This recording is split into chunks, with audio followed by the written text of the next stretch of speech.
Hey everybody, it's Lon Seidman. Welcome back to the Extras channel. We've got another unboxing today, this one from Synology. And this is probably the smallest thing that they make at the moment. This is a little NAS device called the DS419slim. And it fits in this little box, and it's designed to work with solid-state drives, but you could also probably pop in some regular spinning laptop hard drives as well. And we're going to have a full review of this soon on my main channel at lon.tv, but I thought I would just unbox it here. So you've got two patch cables here in the box for hooking it up to your network. It does require a wired Ethernet connection. We've got some screws here for putting your drives in, I'm assuming, and then a little power adapter. And here is your quick install sheet for getting started. And then we've got a little US power adapter for the adapter there. Let's open up the rest of it here and see what it looks like.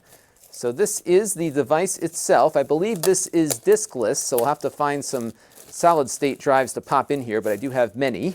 And these are SATA drives that you would place inside of it. And it's kind of cute, actually. It's a nice little box here.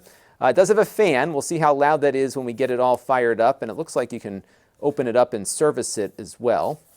And then you've got your, oh, they put some drives in here for me already. And this is on loan, by the way, so this goes back to them when we're done.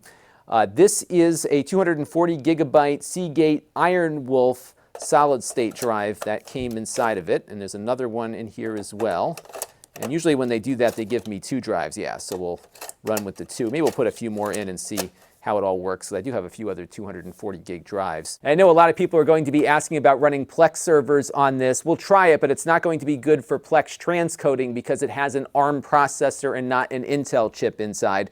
You got 2 gigabit Ethernet connectors here, no 10 gig unfortunately. USB 3 there, another USB 3 here on the front. You can use that for backups and offloading things and that sort of stuff, and that's pretty much it. So what we're going to do is get this thing powered up, and we'll see how it does in the full review that you'll be able to find soon on my main channel at lon.tv, so stay tuned. This channel is brought to you by the lon.tv supporters, including gold level supporters, the Four Guys with Quarters podcast, Tom Albrecht, Brian Parker, and Kalyan Kumar. If you want to help the channel, you can by contributing as little as $1 a month.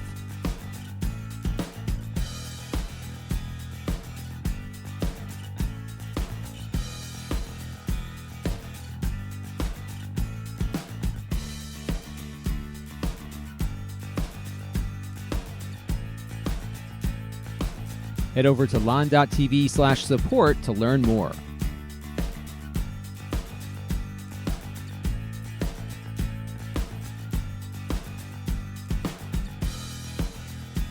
And don't forget to subscribe. Visit lon.tv/s.